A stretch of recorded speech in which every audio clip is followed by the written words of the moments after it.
You're on board, dude. How you doing? Well, are you?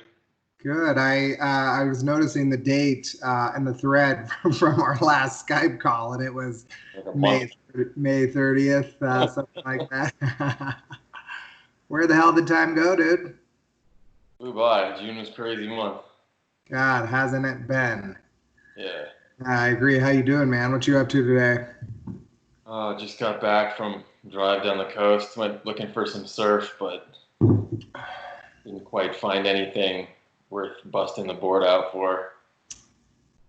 Looked somewhat promising in the forecast, but there just wasn't that much energy in the water. What are you what are you looking for these days out there? I'm not looking for anything too big and burly. Yeah, maybe, but just enough to get out and catch some waves and practice, really. Nice. Yeah. I mean, this heat bubble, like, are you guys hot right now? Or I don't know if it's where you heard It's about. Yeah, I heard my dad and brother told me it's been really hot in Colorado. yeah, It's sort of par for the course down here in terms of the heat. High 80s, low 90s, plenty humid. of wet. Although it hasn't been too rainy, Yeah, so nice, that cool, the humidity a little bit. right. Yeah. We could, there've been some muggy days, but like they're comparing it to like the Dust Bowl in the 1930s when it was just like ridiculous kind of stuff. Yeah. Like for the next month, or 115, 120 in Vegas, that kind of stuff. Phoenix, close to the 120 number, pretty nuts. Wow. The water yesterday was nice. Yeah. Yeah. Horsetooth. We ended up, it was full by 11. We couldn't even get in, so we just came back to Windsor and did our thing on the lake. Gotcha. Yeah, but fortunately, the 3.5, 4 year old ish age isn't so worried about much more than just being able to get into the water. So that's kind of nice. Yeah. Yeah. Right on, man. Well, hey, welcome everybody. This is you're on the chair with Dew and Drew. This conversation that we have frequently is really dedicated to human performance and what it takes for humans to thrive. We're going to launch this. So round one, I think we're going to kind of go back high level a little bit, and we'll dig into a couple of things.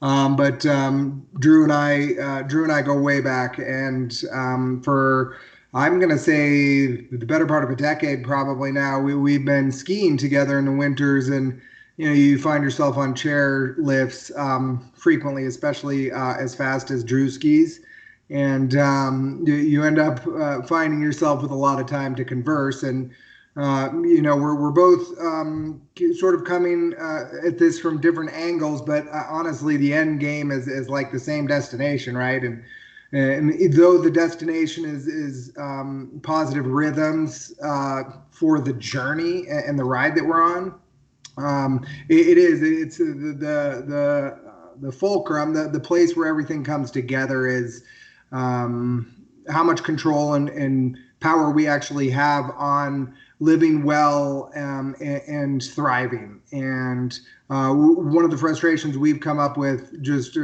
I think individually, is there's just so much misinformation and bad information out there that it's really it's perplexing to realize or to figure out why humans are making it so difficult for each other to really have great qualities of life. So that's really what we're here to do. That's what this is all about. And and Drew, you want to piggyback on anything I might have left out? I guess I think we both tend to, I guess you could say, experiment in our personal lives with ways to optimize ourselves and our well-being, and just trying to throw around some ideas and share what we've learned, I guess. Totally. Yeah, What's worked, what hasn't. right. And I think you hit the nail on the head with experiment, because it's like, what is the ultimate reflection of us admitting that we don't know everything first and foremost, right? It's continue to go back to the drawing board and got to see if something else works. Recently, Drew actually introduced me to the Wim Hof method of breath. And we kind of lay things out with like 5 categories in terms of cultivating wellness and your ability to thrive. I'm gonna list those real quick, but I kind of want to come back around to the first one. But it's breath, hydration, nourishment, movement, and rest. And recently, like, so I've been getting into the Wim Hof breathing, WIMHOF, everybody out there. Guy's a bit of an animal in all the good ways. Not to mention, he's got a great meditation voice, like to guide breathe in, breathe out. Yes. So I'm new to it. Like, Drew, how long have you been kind of Well, I've known about practicing? it for several years. I definitely haven't been consistent with it, but during this whole, the past few months, I rediscovered it, and I've been pretty consistent with it, and I've rediscovered some of the benefits. One of the ones we talked about before was, for me, I tend to do it before sleep, and sleep really well. So I do it. I mean, like for me with the sleep, I have to do it middle of the day because it gets me going. Like really, all that oxygen to the cells, that rich. So the idea, folks, is shifting your chemistry really, and we're not going to get too detailed into this particular piece of it today, but it's really just about making sure your cells on like an individual basis have as much oxygen as they can get, so that they have all the energy they need to work as efficiently as they can work.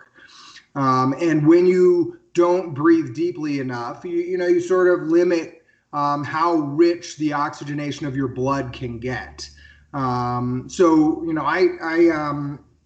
going to mention the whole sleep thing. Like I've definitely been sleeping better, and I mean, I told you I got one of those rings, the Aura, yeah, and like literally it's nails. I mean, it tells me like if I'm short on sleep or whatever, and like I feel exactly what it tells me. It's like, hey, you should take it easy today. Look at your rhythms. Your resting heart rate is here. Your temperature is there. You're not going to recover as well as you would had you gotten better rest last night.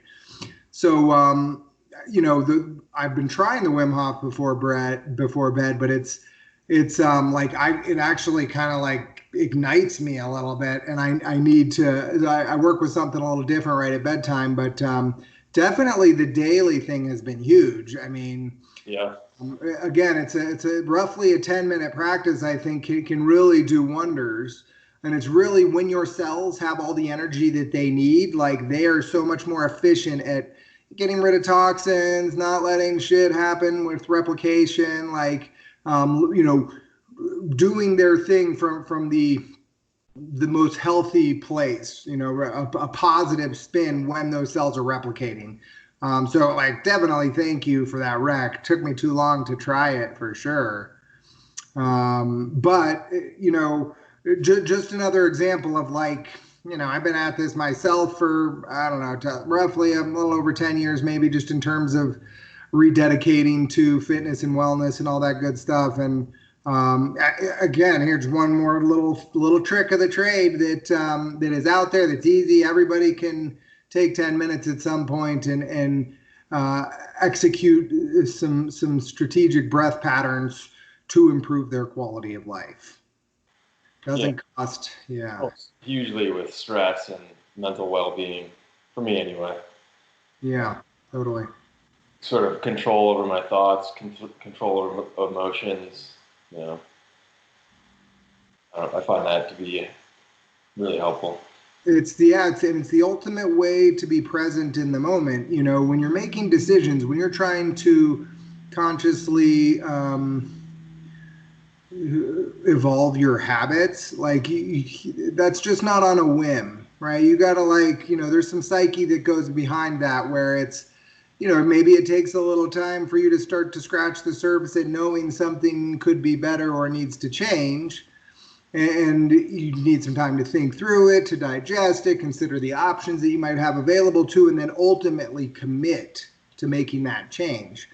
And like breath, presence, each time you do I choose to do the breath practice tonight? Do I not? Do I choose to drink the extra glass of water each day because I know it hydrates me better or not?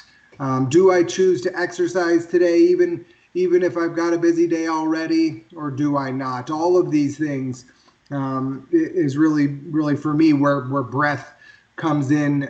It's sort of the mental, which is behind the positive habits that we create for ourselves. Right. Yeah. That's an important point. What are the things that you can consciously do every day to take control of your life, your health, your well-being? Um, What for you, why do you do what you do? And over time we'll get to know Drew really well, because I like to kind of I like to ask a lot of questions. But for you, why do you practice? Why do you do the things that you do to live the way that you do? well, I want to make the most of the life that I have, the time that I have, enjoy it as much as I can, feel as good as I can. Um, and I don't want to just succumb to, I guess you could call it entropy, or just sort of letting myself go and slipping into a, chronic disease, and just sort of letting life happen to me. And that goes beyond health. It's just, you just want to make the most of life while I'm able to, I guess. It's really what it comes down to. Yeah, I agree. I agree 100%. You touched on it, but we're in this culture right now where from the time you're a kid, you start to watch, whether it's your parents or adult role models, you start to hear expressions like it's all downhill after 40. And you see people sacrificing health for you need to take a pill for the rest of your life. Otherwise, you can't be healthy. Rather than, it's like with this pandemic that we're going through right now. We'll have to do a pandemic update here in a little bit, but it's like there's been very little conversation about how do you make sure your immune system, should you get, first of all, folks, expect to get exposed at some point. Like, don't be, you're not just going to dodge this at some point. Maybe it's not this year. I gotta say, within 3 years for sure. But judging by the sound of kind of how this thing is flying around, like you might have already had it. So, Right.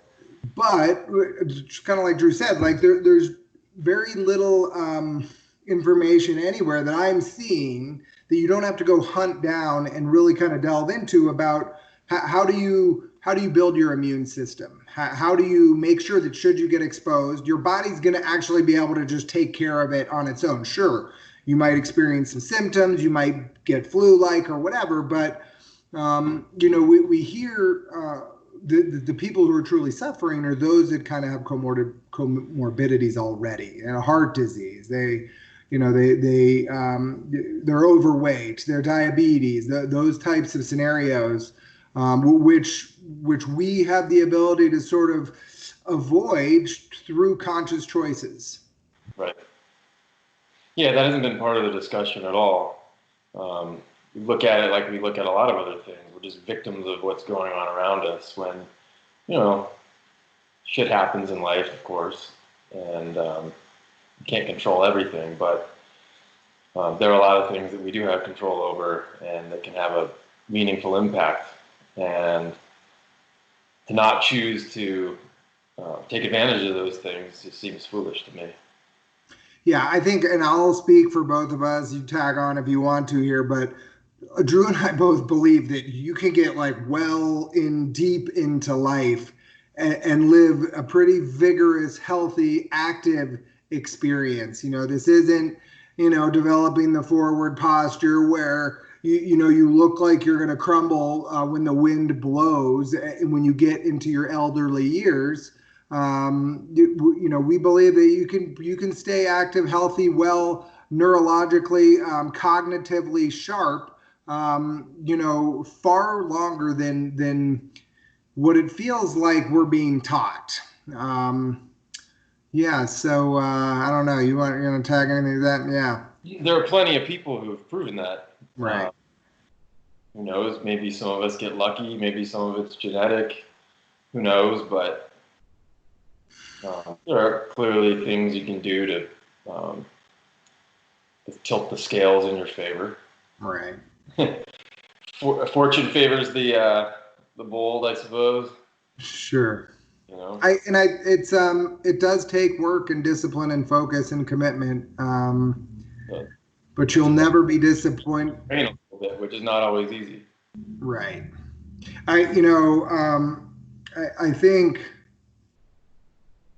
fundamentally for most humans, like it's already, um, you've got the disposition of like feeling good when you're productive, right? So if you have energy, if you feel good, if you're positive with your mindset, it's far easier to be productive. And then those things start to just kind of compound and build on one another. You're able to be more supportive of other people, support for others, compassion for others, that type of energy expenditure also lifts up our spirits, right? From a confidence standpoint, from a just feeling valued standpoint. Just to touch on a couple of other areas, that regarding getting the most out of each day and the experiences that we have. I think one of the things with this pandemic is that it's, all of a sudden our fellow men and women out there in public, all of a sudden they start looking at you like, like you mean them harm, right? Or maybe and it's, we're all human. We're getting bombarded with information, but it doesn't feel natural. It feels very counter to what the human experience is supposed to be. So like even more to the point of really being conscious with eye contact, patience, being able to still show that you respect others and their space, and that you're certainly not wanting to bring negativity to them, but also to also not turn it to like the opposite side of the equation, where it's like if you're going around and everybody you bump into you feel like is the enemy subconsciously, that's a pretty negative. It's a pretty negative energy to carry. It is. It's pretty widespread right now. Right. Right. Um, So I do back in the gym, like I finally squatted and deadlifted today. Got a little overhead press in, not going crazy by any means, but that has felt really good. Yeah, good. Yeah, totally.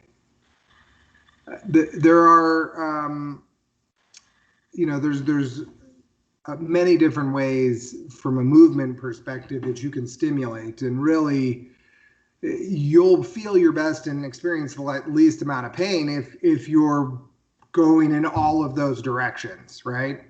One of the things that gets overlooked, and I would be as guilty of this too, but for the first like 8 years of my fitness life, I neglected lifting heavier weights, smaller repetitions.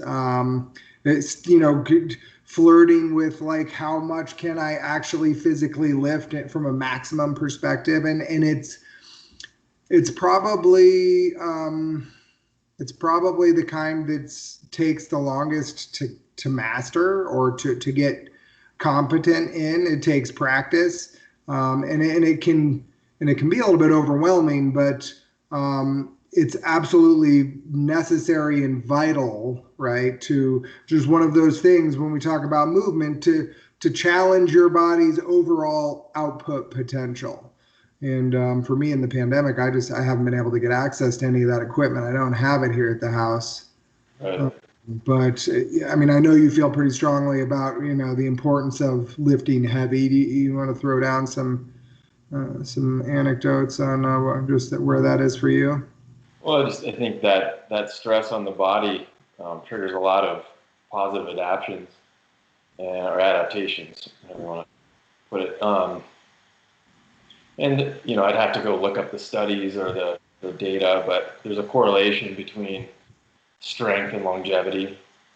Um, there's really nothing better for avoiding that hunched over uh, posture than, putting a heavy weight on your back and lifting it. It just keeps your back strong, keeps all the muscles around the spine strong, and it also maintains bone density.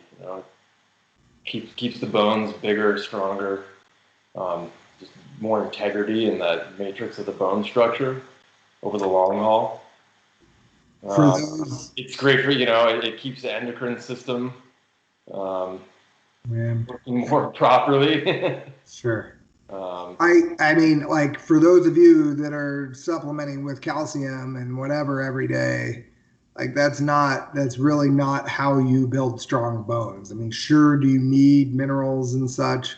But yeah, but just by supplementing, just by taking the pill and not stimulating development, there's a little law called Wolff's Law, and it basically says it's about acute response. That means it happens each time that you actually stimulate the system. But it's each time you lift something, heavier than you're used to experiencing, your body is going to like, whether it's make more dense or build or strengthen the bones that were responsible for that particular or that were stimulated in that particular move. So the supplement industry is another example of one of those places where like, yeah, there's certainly some benefit to some things out there, but it isn't necessarily, there is no magic taking a pill every day and you can just rid your life of all of the problems that you might face. There's certainly, there's some importance to movement. Yep. Yeah. So cool, dude. What did you lift today? Yeah, not today. I might go later. I lifted yesterday. Yeah. What what is the pandemic update? What are you seeing out there these days? I mean, you got the elevated. People are starting to really. Well, what's life like down there for all of you? Drew is down in Tampa, or St. Petersburg, and I'm up here in Windsor, Colorado. What's the update here? I mean, everything's still open. I think the only thing they reclosed was bars.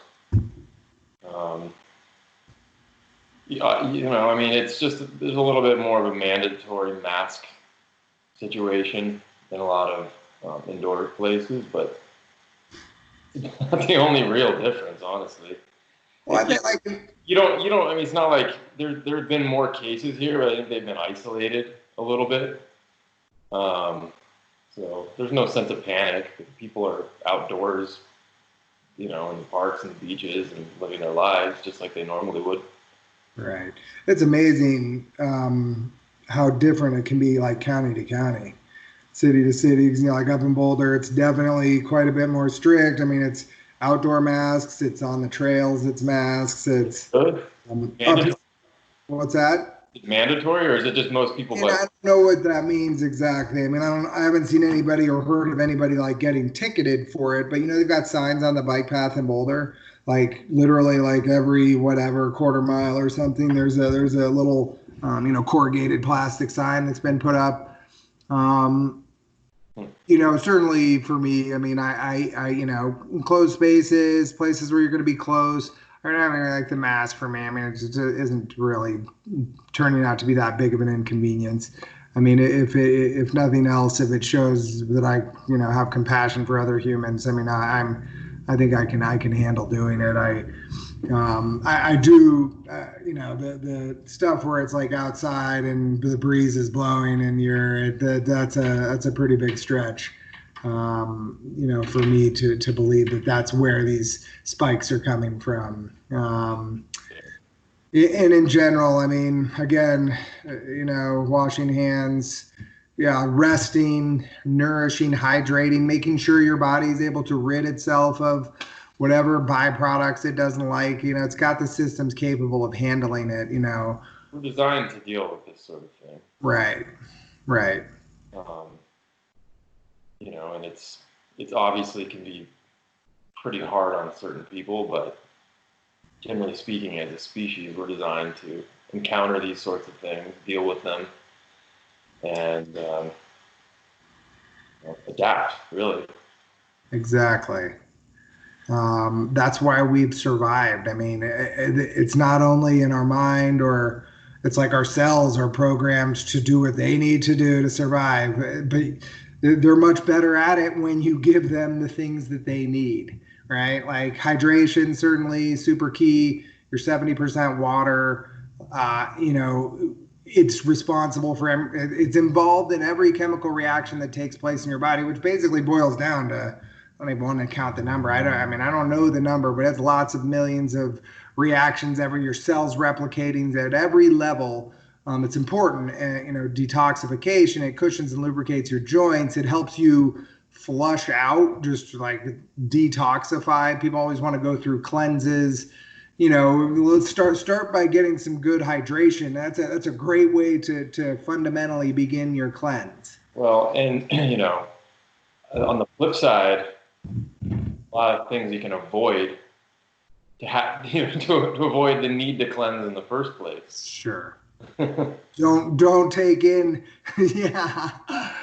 I'm thinking about all the middle aisles at the grocery store. Is that I mean, you're totally right. You choose one of those things, presence in the moment, consciously. What are you putting into your body? All right. I mean, it's one thing to give yourself all the building blocks you need, but it's another thing to pile in a bunch of other stuff that just creates more issues. Right. You've got two choices. Your body is going to either read what's going in as a toxin, or it's going to read it as nourishment.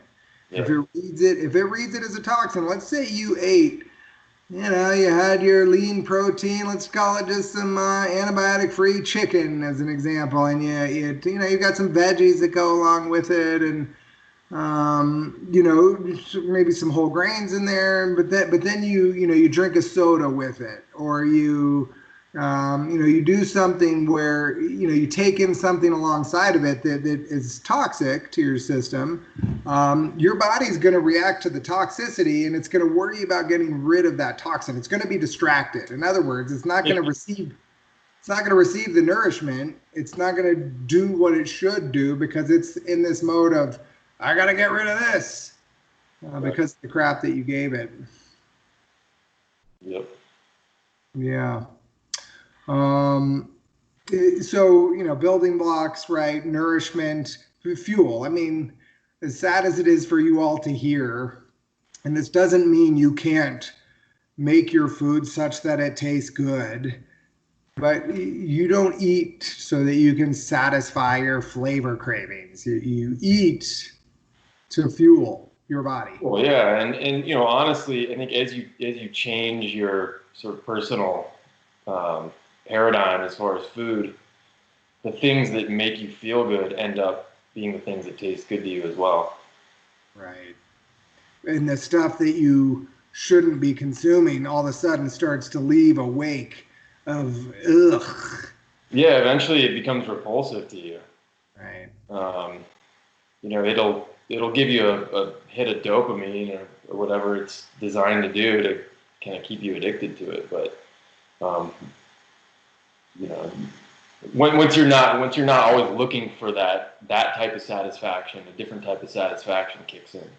I almost want to even say that, like, when I'm stringing together good habits and good days, that's almost like in itself a little bit of a hit of like, yes, I think a couple of addicts out of the closet, dude. It's like addicted to this healthy living. What more could you hope to be? Like, that's what you want to be addicted to. Unlike other addictions, that there's a calmness to it. At least, sure, that's the way I see it. It's not a kind of a searching type of addiction. It's no, satisfied. Right. I'll have to put it, but you know what I mean.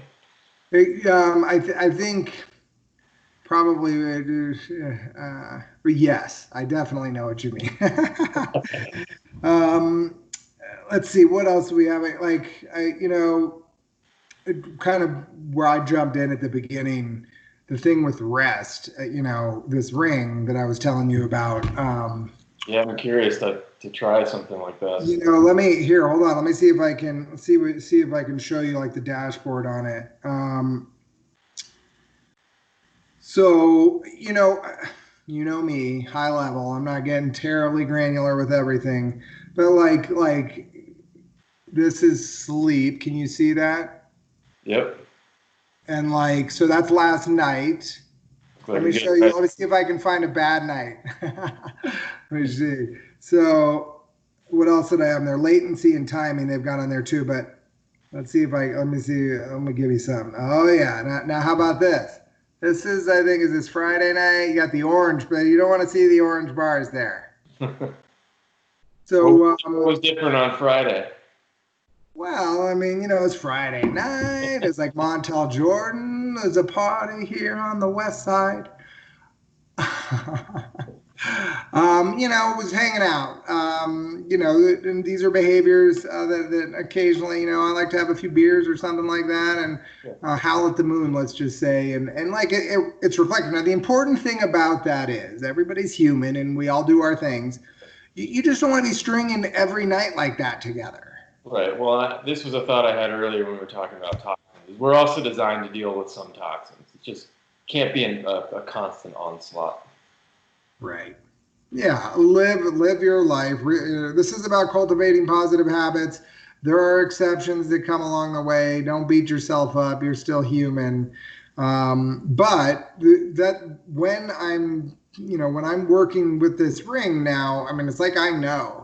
And string a couple of bad days together, and you wake up and you absolutely feel that you're lacking rest. And so I had started dropping below. I've been doing the online teaching. Everybody, y'all check it out. What do you need? Power vinyasa yoga, cardio sculpt, maybe a little yoga sculpt. Hit me with requests. Always happy to build in what you're looking for. But getting up at 3:45 in the morning because getting up to Boulder is where I'm shooting, which is an hour away from me, and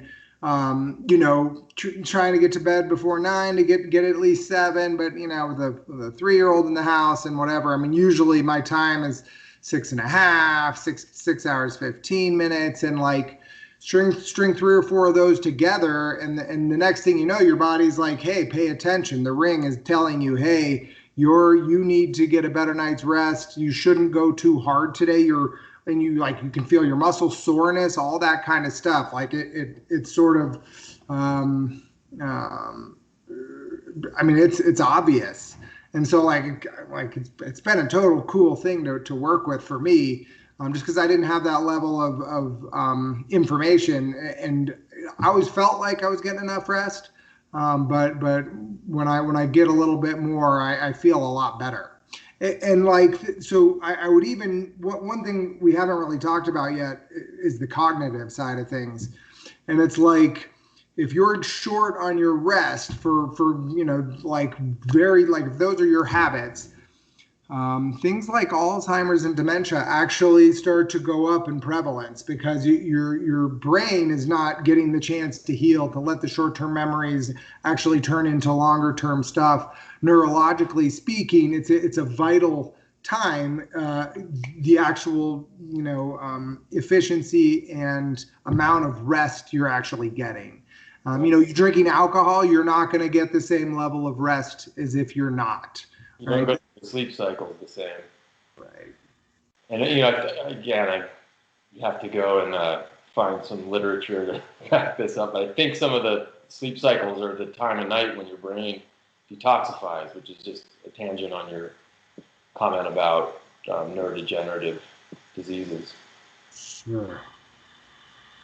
So yeah, I mean, if you, we're not product placing here necessarily, but any tools that you hear us talking about that's about just you becoming more aware of what it is that can help you thrive and improve your quality of life. I mean, that's what this conversation is dedicated towards. I think I think we've kind of given the high level. You got anything you feel like we left out here today? Just one thought that I had a minute ago is in terms of nourishment and the cognitive side of things. is just being conscious of the media, the entertainment, the information that you put in your mind. That you can the mental information that you consume, not just the food nutrition. I would have to 100% agree with that, and I'd almost be willing to say, if you see it, if something is getting sold to you like in mainstream media, um, somebody's selling something to you. It's probably actually the indication of like they're there for financial gain more so than that they really care about your health and well-being. I mean, I rarely see things in the mainstream that are actually really more interested in actually helping you grow and thrive. Most of the time, I see them trying to convince you that their product is going to rid you of all your problems, or that you need to take that pill to get rid of your whatever whatever it might be. You're like your blood pressure, let's say. I mean, like, there aren't steps that you can take homeopathically that will help you take control of your blood pressure. There's going to be certain circumstances where intervention is required. Like, there's definitely people that'll get to a place where, hey, you might need that, but that shouldn't, for the most part, mean that you need to do that forever. If you're also making better choices in the other areas, as we've kind of outlined them, you can also impact that equation from the homeopathic, the you're controlling it side, versus needing to rely on a pharmaceutical. Right. Yeah. And another huge component of health and well-being is the stress that we endure. Right. There are good stresses, there are bad stresses, whether they're mental, whether they're physical, nutritional, whatever they may be. But you know, the shows we watch, the news we consume, all these things have an impact on our stress levels, and choosing to consume information that just adds to the stress of normal everyday life is not necessarily helping to you know make us our best, I guess. Turn the TV off, get out of your screen, and go live life on the outside. That's just something I've been conscious of lately. Just anything that makes, like, kind of triggers any sort of extreme feeling in me one way or another. Just trying to be conscious of those things, and not let them consume me or steer my mind or my day in the wrong direction. I just a little note. Breaking news doesn't happen every segment. Remember when breaking news used to happen like once a month, twice a month, and Right. I mean, whatever. That applies to lots of networks out there. Probably all of them, really. But yeah, I think Drew's totally right. There's a mechanism going on right now that you don't really see, but it's all around, and it's a mechanism that's designed um, to guide your life into not necessarily a high quality experience. And it's designed to trick you into believing that you need their help in order to have a quality life experience. And in reality, the only person's help that you need is yourself. It's your ability to seek information. It's your ability to be aware of how your body feels. It's your ability to be willing to make changes. You have the power. You're capable of doing it. Yeah, And I'll have that personal sovereignty, and that's a huge thing to keep in mind. right. Talk about, hey, y'all, want to hear all this talk about freedom and how you appreciate the what it means to be free? I mean, be mindful if something is leading you down a path and you don't really consciously know why you're going there. That's on you. Yep. Brother, cool, man. We'll close this thing out. Stay tuned, y'all, and certainly hit us up if you've got topics you want us to look into. I think, I think most importantly, we want you to know that this is ideally going to be as base, not basic, but in as like for common understanding. We're not looking to get so scientific here that it's difficult to understand what we're bringing to you. These are pretty simple, reasonable things that we want to bring to your attention that we know are going to help you improve your quality of life. Brother, Agreed. yeah, man. Yeah. Yeah, bud. Hey, I'll follow up with you on the flip, but have a great day and love you. Be well. Stay well. I mean, I love you too. Thanks, bud. Bye. Later, bud.